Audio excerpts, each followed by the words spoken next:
Voici l'horoscope pour les natifs du Capricorne et ascendant Capricorne pour le mois d'avril 2019. Je vous rappelle que ces horoscopes sont généralistes, qu'ils ne s'adressent pas à vous personnellement, qu'ils prennent en compte votre signe solaire ou votre ascendant seulement, alors qu'un thème est composé de différentes planètes situées dans différents signes et que seul un travail avec un astrologue pourra vous donner ce type d'informations personnelles, donc avec moi ou avec quelqu'un d'autre, hein, ça c'est à vous de voir, mais là on essaye de faire au mieux avec ces généralités. Alors, on démarre ce mois du mois d'avril, donc pour les Capricornes, avec des planètes qui vont démarrer leur rétrogradation. Parmi ces planètes, on a Jupiter, Saturne et Pluton. Alors Jupiter va rétrograder dans votre maison 12, dans le signe du Sagittaire, entre le 10 avril et le 11 août. Dans cette maison 12, Jupiter met l'accent sur différents domaines. Alors d'une part, tout ce qui concerne les voyages, les vacances, le besoin de s'exiler, sur aussi tout ce qui peut concerner les professions qui sont reliées à une forme de solitude, d'isolement. Comme Jupiter par exemple est en lien avec la lecture, les romans, l'édition, etc. Pour ceux qui écrivent, eh bien, c'est une position très intéressante que d'avoir Jupiter dans sa maison 12. Pour ceux qui font des recherches, qui écrivent une thèse, qui font des études qui leur demandent de s'isoler ou qui travaillent dans le domaine de la recherche, eh bien, Jupiter dans cette maison 12 sera bien situé aussi. C'est aussi la maison du sacrifice, cette maison 12, donc on peut être dans une période de sa vie où on sacrifie ses intérêts, surtout que d'autres aspects nous le montrent, pour certains, ça peut être une période où on s'occupe de personnes qui sont malades, puisque Jupiter peut représenter aussi les médecins. Et enfin, il peut y avoir des personnes qui ont aussi des problèmes lourds, longs, qui concernent des questions officielles, légales, dont ils ont du mal à voir le bout. Alors pendant que Jupiter va rétrograder, eh bien ça ne va pas vraiment changer grand-chose, sauf que vous pourriez avoir des prises de conscience par rapport à votre situation. Donc si vous travaillez sur un livre, ça peut être une période où, alors, soit vous revenez sur ce que vous avez écrit, vous faites des corrections, vous commencez un petit peu à modifier les choses. Parfois, si vous l'avez terminé, vous allez peut-être chercher un éditeur. Vous allez être dans un mouvement comme une deuxième étape par rapport à ce que vous avez commencé. Si vous n'avez que réfléchi, par exemple, à un livre, eh bien, ça serait la bonne période pour commencer à l'écrire. Pour d'autres qui, par exemple, se sacrifient pour la bonne cause, hein, pour des raisons souvent morales, qui sont dans une période où ils s'occupent d'une autre personne et où ils sont donc plus en retrait, eh bien ça peut être une période où vous allez commencer à réfléchir. Peut-être qu'on vous a fait d'autres propositions et vous allez réfléchir à savoir si vous allez ou pas accepter ces propositions que vous accepterez sans doute et qui démarreront en tout cas au plus tard quand Jupiter rentrera dans votre signe, c'est-à-dire au mois de décembre 2019. Mais il est possible que vous commenciez à y réfléchir et que si vous donnez une réponse positive, qu'à la fin de l'été, vous commenciez déjà à avancer dans cette direction, à mettre en place des éléments qui vont faire partie de votre année ensuite 2020. Pour d'autres, ça peut être une période de gestation. Justement, vous ne savez pas vraiment ce que vous voulez faire précisément pour la suite. Et donc, vous êtes dans une période de gestation. Vous vous demandez comment vous allez avancer, qu'est-ce que vous allez... où vous avez un projet précis et vous allez profiter de la rétrogradation de Jupiter pour là aussi le mettre en place, sachant qu'il verra vraiment le jour à partir du mois de décembre, même si dès la fin de la rétrogradation, vous vous aurez certainement beaucoup plus clairement l'idée de ce que vous allez mettre en place à partir du mois de décembre. Donc, quoi qu'il en soit, cette rétrogradation ne va rien perturber par rapport à ce qui est, mais va vous faire prendre conscience de ce que vous êtes en train de faire et vous permettre d'ajuster ces domaines tels que je viens de vous l'expliquer. Alors ensuite, on a, je vous ai dit, Saturne et Pluton qui tous les deux rétrogradent. Alors Saturne rétrograde dans votre signe, hein, comme vous le savez, il est chez vous, du 30 avril au 18 septembre, dans votre maison 1. Pluton rétrograde aussi dans votre signe, dans votre maison 1, du 24 avril au 3 octobre 2019.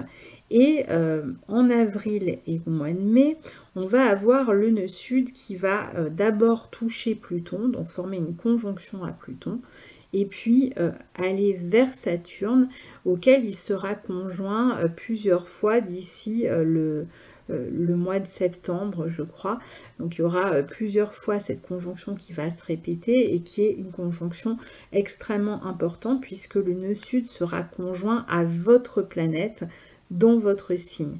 Alors, comme on dit, c'est du lourd. Hein, je ne vais pas vous le cacher, c'est quand même un aspect extrêmement fort. On vous parlera de karma, hein, Saturne, nœud sud, hein, ce sont des points karmiques dans un thème. Donc ici, globalement, ça signifie que d'abord, le nœud sud va rejoindre Pluton, Pluton qui maîtrise votre secteur 11, les projets, les amitiés, le pouvoir, etc. Donc vous pourriez avoir des choses à régler avec des personnes qui sont liées au pouvoir. Alors des choses positives comme négatives. C'est-à-dire que pour certains, il va y avoir, et puis je pense même pour tous, il va y avoir des conflits avec des personnes qui représentent une forme de pouvoir et donc des problèmes à régler, ce qui va vous mettre finalement d'une certaine manière en contact avec votre propre manière de chercher à exercer un contrôle ou une manipulation parfois chez les autres et donc vous amener à réfléchir sur cette question-là en termes personnels. Mais je disais, ça peut être aussi positif, c'est-à-dire que vous pourriez aussi avoir des personnes de pouvoir qui vous contactent ou qui viennent vers vous et avec lesquelles vous allez peut-être vous engager dans un combat, dans un domaine, dans quelque chose qui représente d'une certaine manière un pouvoir. Donc vous voyez, il peut y avoir deux types de situations et elles peuvent se présenter en même temps. Et puis le nœud sud va rejoindre Saturne. Et là, Saturne, dans votre signe, eh bien, il représente toute sa nature, en fait, c'est-à-dire à la fois les responsabilités, mais aussi les contraintes, à la fois le désir de construire, mais aussi la patience. Donc, il y a un côté effort, persévérance, besoin de se stabiliser, réalisme, lucidité, tous ces mots qui sont très positifs quand on a Saturne dans le signe du Capricorne, mais avec son pendant qui est les efforts, les difficultés, les contraintes, les responsabilités vraiment lourdes, le poids, hein, un gros poids sur ses épaules, hein, même parfois, et la lenteur aussi dans ce que vous avez envie de mettre en place. Donc vous allez être confronté à ça. Mais, alors ça c'est surtout Saturne dans votre signe, donc ça vous le savez déjà, ça fait un moment maintenant qu'il est là. Mais avec le nœud sud qui vient se former cette conjonction, eh bien c'est un peu comme si vous alliez être obligé à un moment donné de lâcher, puisqu'on doit lâcher quelque chose avec le nœud sud, de lâcher ce besoin que vous avez, soit de contrôler les choses, soit de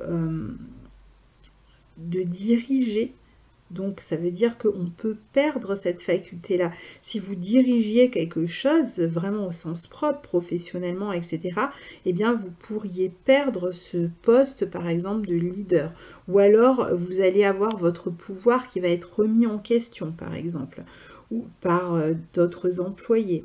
Ou alors vous étiez dans une structure et la structure se fissure. Vous étiez dans une grosse entreprise, soit vous n'avez plus envie d'y travailler, soit c'est le patron qui s'en va ou je ne sais quoi, ou la structure qui disparaît, qui fait faillite par exemple, et vous perdez votre poste. Ça peut être toutes sortes de situations. Là, je prends vraiment des situations importantes. Mais en fait, tout ce qui était pour vous une sécurité, eh bien, vous perdez le contrôle sur ce qui représentait votre sécurité. Pour certains, ça va être la perte d'une figure d'autorité dans la famille, du père, de l'époux, de celui qui vous protégeait, de celui qui vous sécurisait. Donc c'est un processus qui est à l'œuvre et qui va se répéter jusqu'à la fin de l'année, hein, grosso modo. Donc ça ne va pas se faire en un jour, puisque je vous ai dit, Saturne et le nœud sud vont rester conjoints à un moment, mais ça peut être quand même assez douloureux parce que justement, c'est quelque chose qui est important pour vous. Si par exemple le travail, c'est pas quelque chose d'important pour vous, bon c'est rare pour les Capricornes, mais admettons que ce ne soit pas important pour vous, et que c'était par exemple votre maison, votre sécurité première, et bien ça peut être la maison qui est touchée. Vous voyez, c'est ce qui représente en tout cas une sécurité pour vous qui va avoir tendance à disparaître. Alors disparaître entre guillemets, évidemment ce sera beaucoup plus fort, plus on va aller dans le temps, avec la période des éclipses, à la fois en juillet et en décembre prochain. Donc c'est vraiment un processus extrêmement fort, hein. Il y a une vidéo sur les nœuds lunaires, si vous voulez la voir, j'en ai déjà un peu parlé dans cette vidéo-là. Mais là, on est vraiment dans le cœur, justement, puisque les deux planètes Saturne et Pluton qui ne sont pas encore conjointes vont être pratiquement conjointes à 3 degrés, je crois, près, au mois d'avril. Et surtout, pendant ces mois d'avril et mai, le nœud sud va former la jonction entre les deux. Donc, elles vont être reliées, quoi qu'il arrive. Et surtout, bon, Saturne, c'est votre planète. Donc, il y a quelque chose de vous-même, en fait, hein, que vous devez laisser derrière vous. Souvent, vous rendrez compte que ce que vous laissez derrière vous, ce que vous perdez, c'est quelque chose qui vous permettait d'être dans le contrôle ou dans le pouvoir pour certains. Donc vous pourriez vous retrouver dans des situations avec un sentiment très fort, soit d'impuissance, vous pouvez rien faire, vous n'avez aucun contrôle, vous ne pouvez absolument pas gérer la situation par exemple. Les choses vous échappent, c'est la vie quoi, qui se passe devant vous et vous n'avez aucun moyen d'action sur la situation.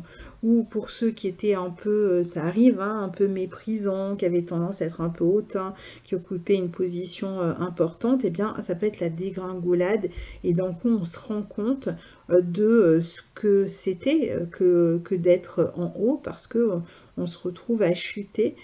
Donc c'est vraiment absolument pas facile, hein. Ce sont des aspects qui sont compliqués et que vous allez sentir dans les mois à venir. Il peut y avoir aussi des situations dans lesquelles vous allez vous sentir extrêmement fatigué ou extrêmement isolé. Surtout, n'essayez pas de garder une image de façade par rapport à ce que vous vivez, parce que vous allez sentir qu'elle se fissure complètement et vous allez être vraiment pris par vos peurs, votre anxiété, vos doutes, la crainte de tout voir disparaître, de tout perdre, etc. Et ça va vous montrer en fait que vous vous identifiez à quelque chose qui n'était pas vous. Parce que évidemment, là, je vous dresse un scénario apocalyptique, mais en réalité, ce qui va se passer, c'est que vous allez vous retrouver au contact de qui vous êtes vraiment. C'est ça le but. Évidemment, le but, c'est pas juste de de tout détruire et puis qu'il y ait un désert derrière vous, hein, absolument pas, évidemment. Le but ici, c'est rappelez-vous ce que c'est Saturne, hein, dans le signe du Capricorne, c'est tout ce qui est authentique, tout ce qui est soi, c'est vraiment l'essentiel. Quand on a enlevé toutes les couches, quand on a fait disparaître tout l'apparat, tout ce qui servait de masque, d'image sociale, etc. Quand on a tout fait disparaître, qu'est-ce qui reste? Qu'est-ce que c'est l'essentiel chez vous? Qu'est-ce que c'est l'authenticité chez vous? Et vous allez pouvoir accéder à ça et prendre conscience de réellement qui vous êtes et de ce véritable pouvoir, parce que le Capricorne a énormément de force, a justement ce pouvoir de structurer les choses, ce pouvoir de lucidité, et tout ça, vous allez vous l'approprier, et c'est vous qui allez créer derrière votre structure, qui allez reconstruire la maison, la façade, la relation, je ne sais quoi, tout dépend de ce que vous aurez perdu, votre travail, etc.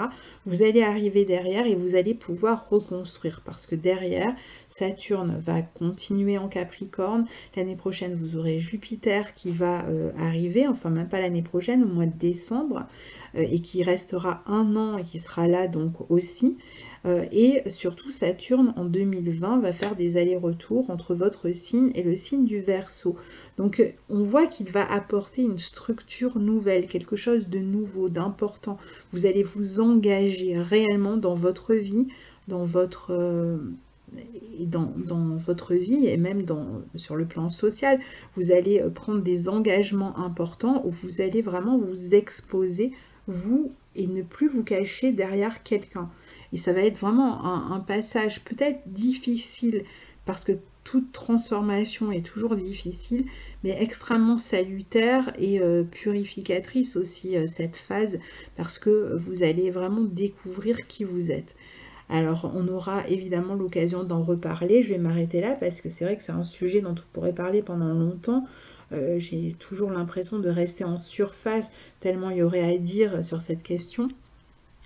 Et puis, vous avez, donc si le nœud sud est chez vous, le nœud nord est en face, dans le signe du Cancer. Et ça, c'est une piste, en fait, ce nœud nord dans le signe du Cancer, dans votre secteur 7. Ça rejoint un peu votre Jupiter en Sagittaire, surtout ce Jupiter qui s'apprête à rétrograder, parce que la maison 7, c'est la maison de l'autre, c'est la maison du couple, c'est la maison de autrui, de tout ce qui vous relie à autrui. Et ici, le nœud nord met un petit peu, c'est un peu comme si l'aiguille de la boussole vous montrait ce chemin-là. Le chemin en ce moment, c'est pas tellement de vous intéresser trop à vous pour l'instant, ou alors en tout cas, c'est vous en relation avec l'autre. Et donc, la relation avec les autres peut vous enseigner beaucoup en ce moment. Alors, si vous êtes dans une période où vous vous occupez d'une personne qui est malade, si vous êtes dans une période où vous devez beaucoup plus vous occuper des autres dans votre vie professionnelle, où vous avez moins le rôle de leader, vous n'êtes pas forcément sur le devant de la scène dans le secteur que vous occupez, eh bien, c'est parce que vous êtes pour l'instant dans une période où vous allez devoir faire avec les autres, composer avec les autres et vous mettre justement un petit peu en retrait. Laissez les autres émerger. Ça ne veut pas dire que vous êtes seul et vous les regardez avancer. Non, vous avancez avec eux, vous collaborez avec eux, vous faites avec les autres, mais à part égale, sans être au-dessus cette fois-ci. C'est-à-dire vraiment en vous mêlant aux autres. Donc, il pourrait y avoir des tas d'engagements dans votre vie personnelle qui vous amènent à collaborer avec les autres, à travailler avec les autres sur un pied d'égalité et à vous rendre compte que finalement, vous faites partie de ce tout. Et parfois, c'est vrai que le Capricorne, qui représente le sommet de la montagne, a tendance, et c'est d'ailleurs sa qualité aussi, a tendance à grimper au sommet et à regarder le monde d'en haut. Et bien là, justement, il va aller dans l'arène, le Capricorne, dans l'année à venir, il va se mêler aux autres, il va se mélanger aux autres et il aura beaucoup plus de plaisir et de gratification et de possibilités, etc., en se mêlant aux autres, plutôt qu'en essayant d'occuper la place au sommet et en regardant tout ça de très haut. Alors, maintenant, on va passer aux planètes rapides, plus rapidement. Alors, on a le soleil en première partie de mois, hein. On a le soleil en bélier jusqu'au 20 avril dans votre secteur 4. On a la nouvelle lune qui aura lieu dans votre secteur 4 dans le signe du bélier le 5 avril, avec le soleil qui forme un carré à Saturne le 10, un carré à Pluton le 13 et un trigone à Jupiter le 14. Donc, il peut y avoir un nouveau départ dans le foyer, un renouveau dans la famille, une transformation dans le foyer pour certains. Il peut y avoir des questions familiales ou des questions d'héritage peut-être à régler. Il peut y avoir, pour ceux qui se séparent, des questions de biens, de vente immobilière dont on va après se séparer l'argent de la vente. Il peut y avoir des questions d'achat immobilier, il peut y avoir des renouveaux dans la vie alors dans votre vie intérieure, hein, personnelle, mais aussi dans votre intérieur du foyer, hein, dans la maison, avec des travaux par exemple. Pour certains, il peut y avoir un nouveau travail qui vous fait travailler à la maison. Vous pouvez aussi passer beaucoup de temps à la maison, à vous occuper de la maison. Alors éventuellement, évidemment, si vous vous occupez, comme on l'a dit, d'une personne qui est malade, vous passez peut-être beaucoup de temps à vous occuper de cette personne. C'est un bon placement si vous travaillez en libéral chez vous ou si vous faites du domicile par exemple, ou si vous devez vous occuper de questions, par exemple de papier, enfin si c'est le moment où vous devez rester un peu à la maison pour régler toutes sortes de questions par exemple administratives à la maison. Alors, on a dit que le soleil faisait un carré à Saturne et à Pluton, le 10 et le 13. Donc, il peut y avoir pour certains une espèce de bras de fer avec quelqu'un qui représente une autorité. Ça peut être quelqu'un dans la famille. Donc, il y a un problème au niveau d'un bien immobilier et des rapports de force. Ou avec un propriétaire si vous êtes locataire par exemple, ou à propos d'une agence immobilière, ou alors au sujet d'une question immobilière. Enfin bon, voilà, il peut y avoir une espèce de rapport de pouvoir comme ça. Et puis après, le trigone à Jupiter le 14 devrait tout de même s'il ne vous touche pas précisément, il devrait tout de même permettre d'essayer de régler la chose. En tout cas, peut-être vous allez avoir recours à la justice, ou voilà, il y a cette possibilité-là. Alors, vous avez Mars qui est en maison 6 en Gémeaux aussi ce mois-ci. Alors, lui, il y est tout le mois, il y sera jusqu'à mi-mai à peu près. Alors, Mars dans votre maison 6 en Gémeaux va vous permettre de vous consacrer à des travaux multiples, hein. On a tendance même à se disperser, on a tout un tas de tâches différentes à réaliser.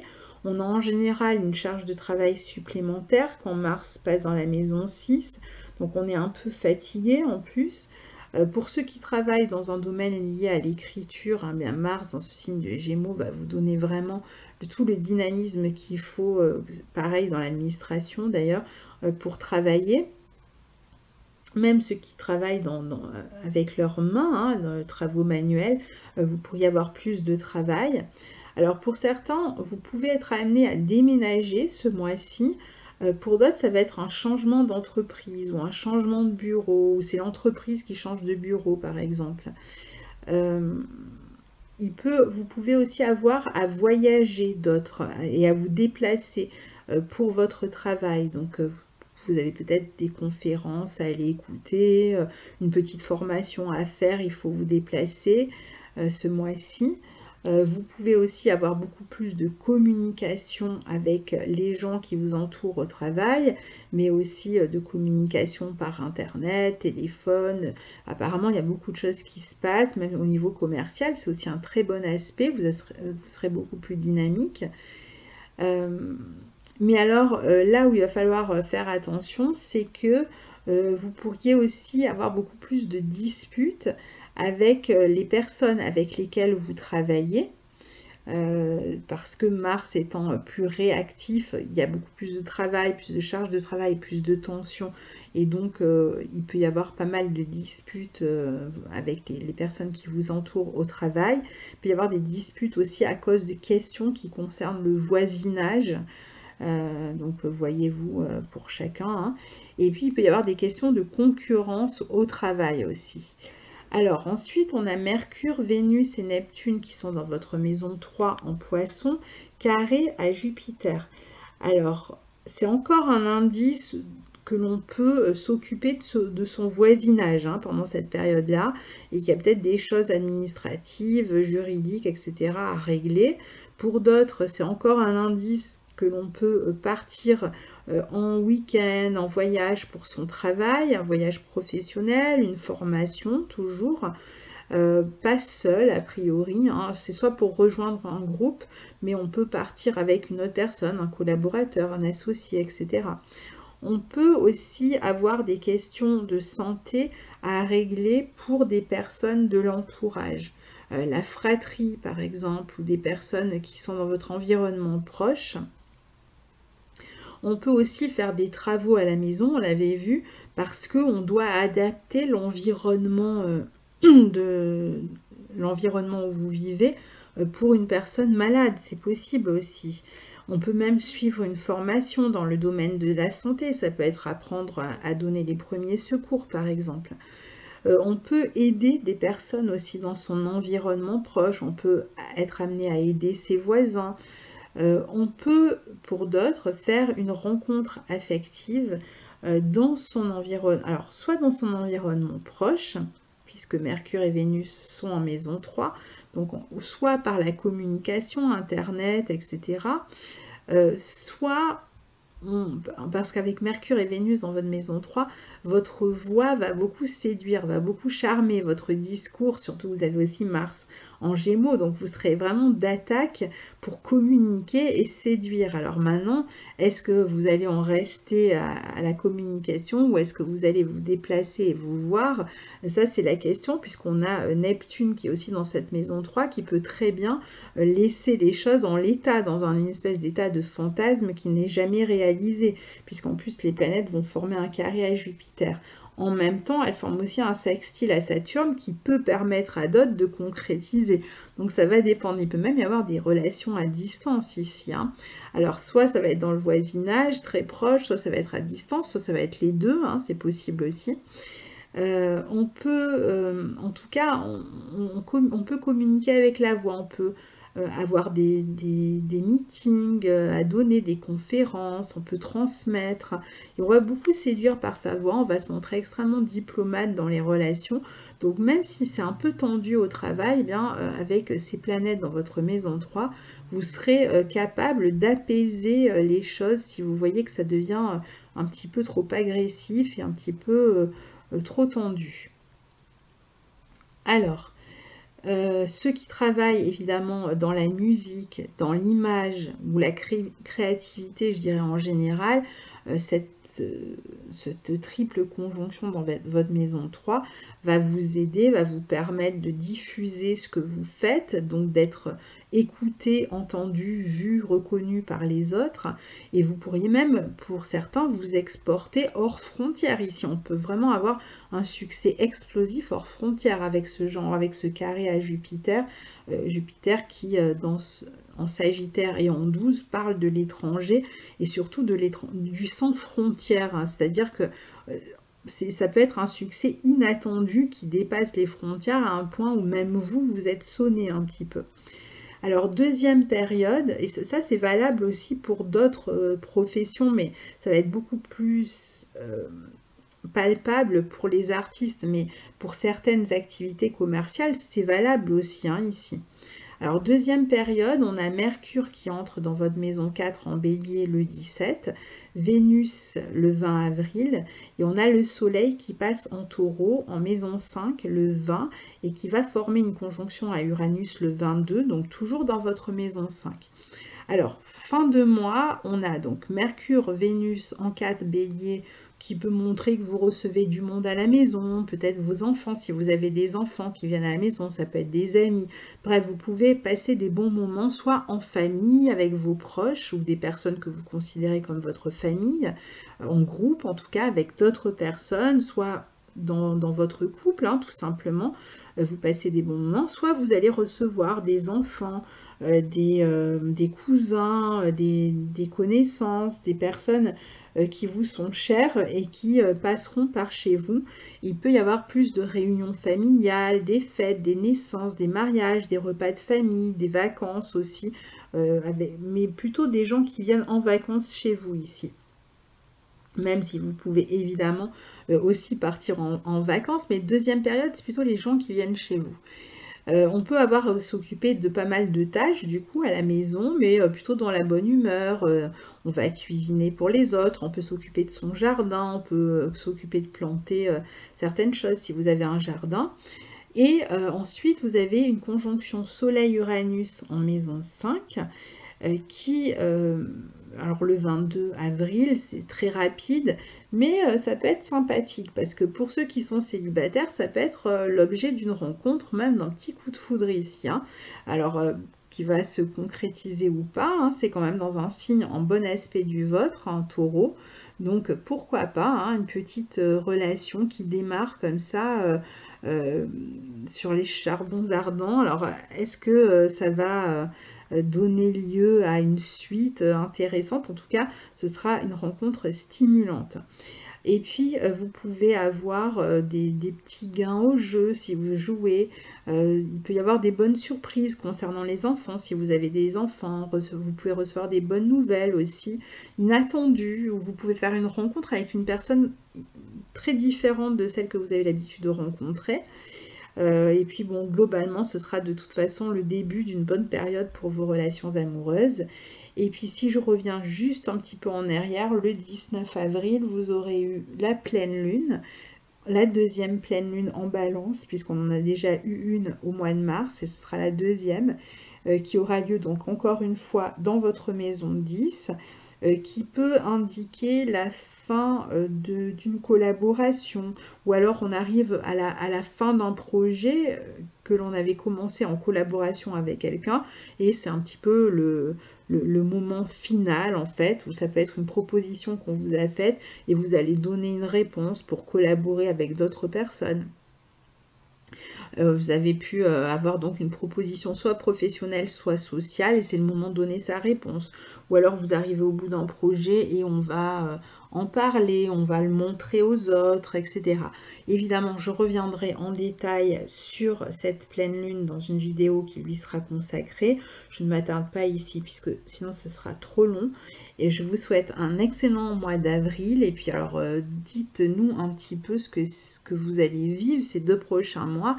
Ça nous intéresse parce que c'est vrai que vous êtes aux premières loges d'un aspect que tout le monde va recevoir à un endroit de son thème, mais vous, c'est vraiment directement, vous êtes vraiment là, les premiers à le ressentir, cette transition du nœud sud qui va passer de Pluton à votre signe et qui peut être intéressante en termes de processus de transformation, même si on a vu que c'était quand même, ça représentait aussi des moments douloureux. Donc voilà, à très bientôt, au revoir.